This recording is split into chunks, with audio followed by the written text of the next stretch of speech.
మాత్రం పొలోమని 50 మంది పైన అక్కడికి వెళ్ళి ఉద్యమం చేయటం అనేది వాళ్ళు ఎందుకు ఉద్యమం చేస్తున్నారనేది ఇంకా నాకు అర్థం కాని విషయం. ఎందుకంటే వాళ్ళ బినామీ భూములు కాపాడుకోవడానికే వీళ్ళు ఉద్యమం చేస్తున్నారా? చంద్రబాబు నాయుడు ఈరోజు చెప్తారు 200 నగరాల్లో ప్రపంచవ్యాప్తంగా ఎన్ఆర్ఐస్ ఫర్ అమరావతి అంట. అంటే ఎన్ఆర్ఐస్ అంటే కొనుక్కున్న ఈ రియల్ ఎస్టేట్ దందా చేసిన ఎన్ఆర్ఐస్ ఉద్యమం చేస్తారా? సంఘీభావం చేస్తారా? ఇంతకాలం ఆయన చేసింది ఏంటి? ఉన్నంతకాలం మేము అధికారంలో 5 సంవత్సరాలు ఉన్నాడు, ఒక్క పనేనే చేశాడా? ఇప్పుడు మాత్రం రాద్ధాంతం. అంటే ఆయన సిఆర్డీఏని ఏం చేశాడు మీ అందరికీ తెలుసు. అంటే Chandrababu Naidu real estate development అథారిటీని అంటే ఆయన ఒక వెంచర్ వేసి ఆయన స్విస్ ఛాలెంజ్కి 1691 ఎకరాలు కట్టబెట్టి అందులో మనకి 48% అయితే 52% వాళ్ళకి పర్సెంట్ ఇచ్చి మన డబ్బులతో ఆ ప్లాట్స్ డెవలప్ చేసి అవి అమ్మితే ఆ భీముని సింహభాగం ఎవరిది? అది కాస్త ఈ యొక్క చంద్రబాబు నాయుడు గారి కళలు అంటే ఆయన మిషన్ అమరావతి ఫెయిల్ అయ్యేపాటికి ఇక కంటికి నిద్ర లేక ఈ యొక్క రైతుల్ని మరి ముఖ్యంగా ఒక పావుల్లాగా వాడుకుంటున్నాడు. కానీ ఇక్కడ చూస్తుంటే నాకు ఒకటి బాధాకరంగా అనిపిస్తుంది. ఎప్పుడు కూడా గొర్రె కసాయివాడినే నమ్ముతుంది అనే విధానంగా వీళ్ళందరూ కూడా 5 సంవత్సరాల్లో వాళ్ళ ప్లాట్స్ డెవలప్ చేయలేదు, వాళ్ళకి విద్యా వైద్యం అన్నారు ఒక్కటి చేయలేదు, తర్వాత సంపూర్ణ రుణమాఫీ అన్నారు చేయలేదు, వాళ్ళకి 1.5 సెంట్లలో వాళ్ళకి ఇల్లు కట్టిస్తానన్నారు అది కంప్లీట్ చేయలేదు, ఇక అండ్ ఓల్డేజ్ హోమ్స్ కడతానన్నారు, తర్వాత 25 లక్షలతో ప్రతి ఒక్కళ్ళు కూడా అండ్ వాళ్ళకి యంత్రాలు కానీ మిషనరీస్ కానీ వాళ్ళు డబ్బులు ఇస్తానని చెప్పారు, స్కిల్ డెవలప్మెంట్ కోర్సులు అన్నారు. ఇలాంటి ఏమీ చేయకుండా ఇప్పుడు మాత్రం గోల రాద్ధాంతం రచ్చ చేస్తున్నారు. ఏం పాకులాడదామని అంటే ఇప్పుడు 2.5 లక్షల కోట్ల అప్పులతో ఆంధ్రప్రదేశ్ మేము గవర్నమెంట్ వచ్చినప్పుడు అంత లోటు బడ్జెట్లో ఉంటే మళ్ళా 1,25,000 కోట్లతో మళ్ళీ అమరావతి నిర్మాణం చెయ్యాలా? డబ్బులు ఎలాగా వస్తాయి?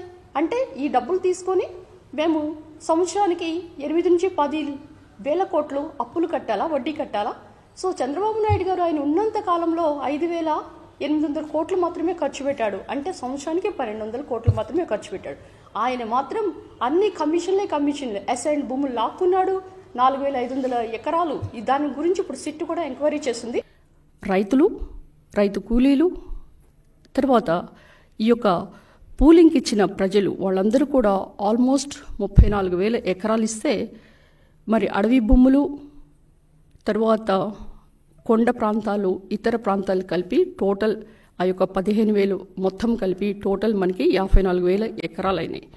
ఈ 50,000 ఎకరాల్లో కూడా ఇది సెల్ఫ్ ఫైనాన్స్ నగరం, మనం ఒక పైసా కూడా ఖర్చు పెట్టక్కర్లేదు.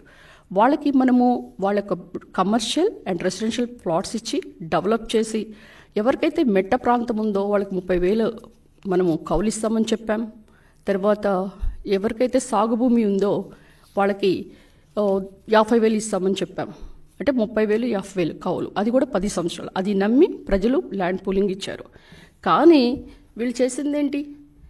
గత 5 సంవత్సరాల్లో అమరావతిని ఒక బ్రహ్మరావతిలాగా, అమరావతి అనేది ఒక సంక్షోభంలాగా, ఏం కట్టడాలు కట్టలేం, అంతేకాకుండా అక్కడ ల్యాండ్ కూడా అనివి కాదు, ఇక్కడ భూకంపాలు వస్తాయి, వరదలు వస్తాయి, అంతేకాకుండా అక్కడ ఈ ఆహార భద్రత కూడా ఉండదు అని రకరకాలుగా అమరావతి మీద దుష్ప్రచారం చేసి ఇది ఒక అమరావతి కాదు, ఇది కమ్మరావతి అని చెప్పడం కూడా జరిగింది. ఇందులో కనుక మీరు ఏ కులాలు ఎంతమంది ఉన్నారో గమనిస్తే ఎస్సీ ఎస్టీలు 32% ఉంటే బీసీలు 14%, రెడ్లు 20%, కమ్మలు 18%, కాపు 9%, మైనారిటీస్ 4%. అంటే ఇందులో మీరు గమనిస్తే ఎవరు ఎక్కువ శాతం ఉన్నారు? ఎస్సీలు ఎక్కువ ఉన్నారు.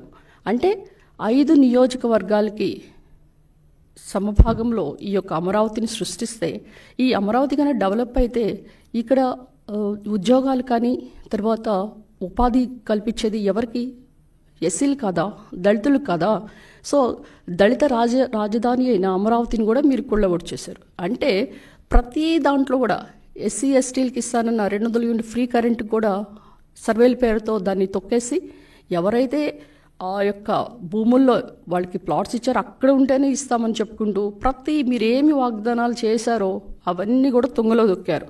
ఈరోజు అమరావతి ఎలా ఉందో మరి నాడు అమరావతి ఎలా ఉందో అంటే అసెంబ్లీ సాక్షిగా 2019 డిసెంబర్ 17న, అంటే నేను గెలిచిన 6 నెలలకే అసెంబ్లీలో ఎక్కడో దక్షిణాఫ్రికాలో నమూనా 3 క్యాపిటల్స్ ఉంటాయి, 3 క్యాపిటల్స్ పెట్టాలి అంటే ఇది అసలు ఇట్స్ ఎ ఫెయిల్డ్ కాన్సెప్ట్.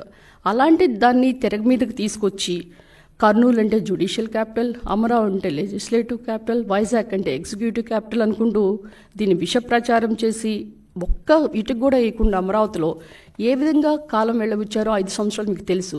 కనీసం నేను రాజధాని ఎమ్మెల్యేగా ఉన్నప్పుడు గెలిచిన 6 నెలల్లో నన్ను క్యాపిటల్ ఎమ్మెల్యే అనేవాళ్ళు. తర్వాత అందరూ కూడా నన్ను సర్కాస్టిక్గా రాజధాని లేని ఎమ్మెల్యే, అసలు రాజధాని ఉందా, అసలుకి హైదరాబాద్ కానీ వేరే రాష్ట్రాలు వెళ్తే మీ క్యాపిటల్ ఏది అనే పరిస్థితికి తీసుకొచ్చారు. అంటే అక్కడున్న ఎమ్మెల్యేని కష్టపెట్టారు, ప్రజల్ని కూడా మీరు రోడ్డు మీద వేసేసారు. కానీ 4.5 ఏళ్లలో అక్కడున్న రాజధాని ప్రజలు మొక్కవోని దీక్షతో అమరావతికి ఏ విధంగా నిలబడ్డారో మీరు ఒకసారి గమనించాలి. 2020లో కూడా అక్కడ జరిగింది ఏంటంటే కరోనా టైం, లాక్డౌన్ పీరియడ్లో కూడా ఇళ్లలో నుంచి వాళ్ళు ఉద్యమం చేశారు. ఎన్ఆర్ఐస్ అయితే ఎప్పుడైతే 200 రోజులు ముగిసిందో వాళ్ళందరూ కూడా 200 క్యాపిటల్స్ వాళ్ళ యొక్క నగరాల నుంచి క్యాండిల్ ర్యాలీ చేశారు. మరి చాలామంది అక్కడ అమరావతి యొక్క ప్రజలు కూడా మోడీ గారికి లెటర్ రాయటం జరిగింది. 2021లో 57 రోజుల పైనగా న్యాయస్థానం టు దేవస్థానం అంటే హైకోర్టు నుంచి వాళ్ళ యొక్క యాత్ర తిరుపతి వరకు చేరింది. ఇక్కడ 400 రోజుల పైన కూడా జరిగినా కానీ దాని అందరిని కూడా ఒక ఇన్సైడర్ ట్రేడింగ్ అనుకుంటూ రాజధాని భూమి గురించి ఇంకొకటి తెరలేపారు. అసలు ఇన్సైడ్ ట్రేడింగ్ అంటే ఎక్కడ ఉంటుంది? రియల్ ఎస్టేట్ దాంట్లో ఉంటుంది. దీన్ని కూడా హైకోర్టు కొట్టేయడం జరిగింది. ఇక 2022లో అమరావతి టు అరసవెల్లి ఇదొక పాదయాత్ర చేశారు. ఇందులో వాళ్ళు పాదయాత్ర చేస్తుంటే వాళ్ళు ఏ విధంగా కక్షతో ఆ యొక్క ఉద్యమాన్ని ఆపారంటే జీవో నెంబర్ 144 సెక్షన్ తీసుకొచ్చి యాక్ట్ 30 యాక్ట్ తీసుకొచ్చి మరి అక్కడున్న అమరావతి రైతుల్ని లాఠీలతో కొట్టి జుట్టులాగి మరి మగవాళ్ళు కూడా లేడీస్ మీద వాళ్ళని కొళ్ళబొడిచి ఏ విధంగా వాళ్ళని కష్టపెట్టారో మీరు ఒకసారి గమనించాలి. ఇదంతా భరించలేక వాళ్ళందరూ కూడా రాష్ట్రపతి గారికి మాకు మర్సీ కిల్లింగ్ ఇవ్వండి, మేము సామూహిక హత్యలు చేసుకుంటామని కూడా లెటర్ రాశారు. ఈ విధంగా ఈ యొక్క మహాపాదయాత్రకి ఎన్ని అడ్డంకులు చేరినా కానీ హైకోర్టు ఒక చారిత్రాత్మక తీర్పిచ్చింది. అది కూడా 2022లో మార్చ్ 4న 3 రాజధానులకి చట్టాన్ని కొట్టివేశారు. దాన్ని అప్పుడు ఉన్న మండలి చైర్మన్ గారు సపోర్ట్ చేయలేదని షరీఫ్ గారు ఆయన మీద కూడా దాడి చేశారు.